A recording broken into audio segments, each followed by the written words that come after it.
اللہ کے رسول صلی اللہ علیہ وسلم اکثر اپنے صحابہ کرام سے دریافت کرتے کہ کیا تم میں سے کسی نے کوئی خواب دیکھا ہے؟ اگر کسی نے کوئی خواب دیکھا ہوتا تو وہ اسے آپ صلی اللہ علیہ وسلم کو سناتا، لیکن ایک صبح آپ صلی اللہ علیہ وسلم نے صحابہ سے خواب دریافت کرنے کے بجائے اپنا خواب بیان کیا۔ آپ صلی اللہ علیہ وسلم نے فرمایا کہ کل رات 2 افراد میرے پاس خواب میں آئے اور مجھے جگا کر کہا چلیں چلیں۔ اس خواب میں آپ صلی اللہ علیہ وسلم نے 7 قسم کے مناظر دیکھے اور ان کا آپ کو بھی علم ہونا چاہیے، اور وہ 2 لوگ کون تھے یہ بھی آپ کو ویڈیو کے آخر میں پتہ چل جائے گا، اس لیے ویڈیو آخر تک ضرور دیکھیے گا۔ پھر میں ان کے ساتھ چل پڑا۔ ہم ایک آدمی کے پاس پہنچے جو زمین پر لیٹا ہوا تھا اور اس کے سر کے اوپر ایک دوسرا شخص کھڑا تھا جس کے ہاتھ میں ایک بڑا پتھر تھا۔ وہ شخص اس پتھر کو لیٹے ہوئے آدمی کے سر پر مارتا تھا جس سے اس کا سر شدید زخمی ہو جاتا تھا۔ پھر وہ پتھر لڑک کر دور چلا جاتا اور وہ شخص اس پتھر کے پیچھے جاتا اور اسے واپس لاتا۔ جب وہ واپس آتا تو لیٹے ہوئے آدمی کا سر دوبارہ اپنی اصل حالت میں آ چکا ہوتا تھا اور وہ دوبارہ اسی عمل کو دہراتا تھا۔ یہ منظر دیکھ کر رسول اللہ صلی اللہ علیہ وسلم نے اپنے ساتھیوں سے حیرت کے ساتھ پوچھا سبحان اللہ،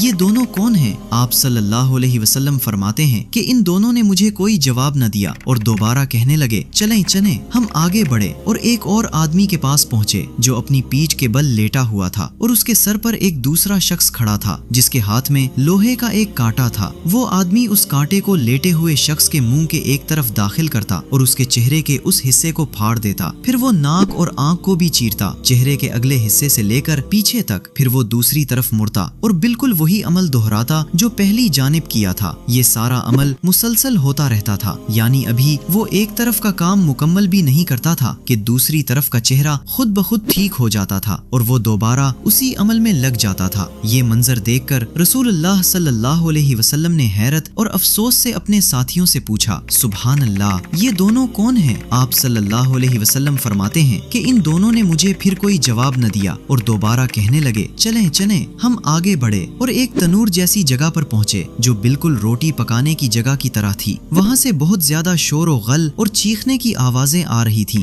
نبی صلی اللہ علیہ وسلم نے فرمایا جب میں نے اس تنور میں جھانک کر دیکھا تو وہاں ننگے مرد اور عورتیں تھیں اور ان کے نیچے سے ایک بھڑکتی ہوئی آگ کی لپٹیں اٹھ رہی تھیں۔ جب آگ ان کے جسموں کو چھوتی تو وہ سخت چیخیں مارنے لگتے تھے۔ یہ خوفناک منظر دیکھ کر رسول اللہ صلی اللہ علیہ وسلم نے فوراً پوچھا یہ کون لوگ ہیں؟ آپ صلی اللہ علیہ وسلم فرماتے ہیں کہ خواب میں وہ دونوں افراد جواب دیے بغیر کہنے لگے چلیں چلیں۔ ہم آگے بڑھے اور ایک دریا پر پہنچے۔ آپ صلی اللہ علیہ وسلم فرماتے ہیں میرا خیال ہے وہ دریا خون جیسا تھا۔ اس دریا میں ایک آدمی تیر رہا تھا اور دریا کے کنارے ایک دوسرا شخص کھڑا تھا جس کے پاس بہت سے پتھر جمع تھے۔ جب بھی وہ آدمی تیرتا ہوا کنارے کے قریب آتا تو کنارے پر کھڑا شخص اس کے منہ میں ایک بڑا پتھر ڈال دیتا اور پھر وہ دریا میں ڈوبنے لگتا۔ ہر بار جب وہ تیرتا ہوا واپس آتا تو وہی عمل دہرایا جاتا، پتھر اس کے منہ میں ڈال دیا جاتا اور وہ دوبارہ ڈوبنے لگتا۔ رسول اللہ صلی اللہ علیہ وسلم نے یہ منظر دیکھ کر اپنے ساتھیوں سے پھر پوچھا یہ کیا ہو رہا ہے؟ لیکن خواب میں وہ دونوں افراد جواب دیے بغیر کہنے لگے چلیں چلیں۔ ہم آگے بڑھے اور ایک آدمی کے پاس پہنچے جس کی شکل نہایت بدصورت تھی۔ اس سے زیادہ بدصورت میں نے کبھی کسی کو نہیں دیکھا تھا۔ وہ شخص آگ کے پاس تھا اور وہ آگ کو مسلسل بھڑکا رہا تھا اور اس کے گرد گھوم رہا تھا۔ رسول اللہ صلی اللہ علیہ وسلم نے حیرت سے اپنے ساتھیوں سے پوچھا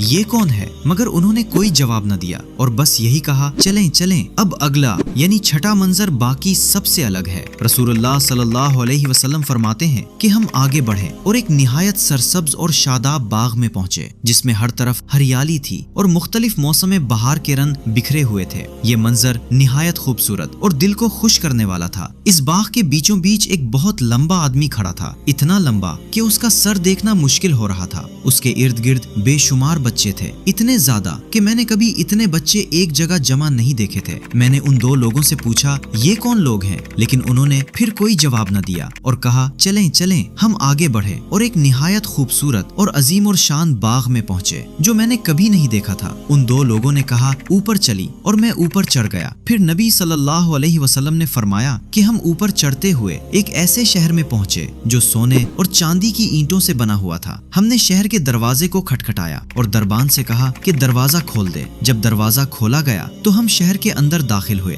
شہر کے اندر کچھ مرد تھے جن کے جسم کا ایک حصہ نہایت خوبصورت تھا جیسے دنیا کے سب سے حسین انسان کا ہو، جبکہ ان کا دوسرا حصہ انتہائی بدصورت تھا جیسے دنیا کے سب سے بدصورت انسان کا۔ وہاں ایک نہر بہہ رہی تھی جس کا پانی دودھ کی طرح سفید تھا۔ میرے دو ساتھیوں نے ان لوگوں کو حکم دیا کہ وہ نہر کے پاس جائیں۔ وہ سب لوگ نہر کے پاس جمع ہو گئے اور میرے ساتھ جو دو لوگ تھے انہوں نے ان سے کہا کہ نہر میں چھلانگ لگا دو۔ پھر ان سب لوگوں نے اس نہر میں چھلانگ لگا دی اور جب وہ اس سے باہر نکلے تو ان کی بدصورتی ختم ہو چکی تھی اور وہ بہترین حالت میں ہمارے سامنے آئے۔ پھر نبی صلی اللہ علیہ وسلم نے فرمایا کہ میرے دونوں ساتھیوں نے کہا یہ جگہ جنت عدن ہے اور یہ آپ کی جگہ ہے۔ میں نے اوپر دیکھا تو وہاں ایک محل تھا جو سفید بادل کی طرح دکھائی دے رہا تھا۔ میرے دونوں ساتھیوں نے کہا یہ آپ کا محل ہے۔ میں نے کہا اللہ تم دونوں کو برکت دے، مجھے اس میں داخل ہونے دو۔ انہوں نے جواب دیا ابھی نہیں، آپ ایک دن ضرور داخل ہوں گے۔ رسول اللہ صلی اللہ علیہ وسلم نے فرمایا کہ وہ دونوں لوگ فرشتے تھے۔ میں نے ان سے کہا آج رات میں نے بہت سی عجیب اور غریب چیزیں دیکھی ہیں، جو کچھ میں نے دیکھا اس کا مطلب کیا ہے؟ انہوں نے جواب دیا پہلا آدمی جس کا سر پتھر سے زخمی کیا جا رہا تھا وہ اس شخص کی مثال ہے جو قرآن پڑھتا ہے لیکن نہ اسے یاد کرتا ہے اور نہ اس کے احکام پر عمل کرتا ہے اور نماز چھوڑ کر سوتا رہتا ہے۔ دوسرا آدمی جس کے منہ، ناک اور آنکھوں کے اطراف کو پھاڑا جا رہا تھا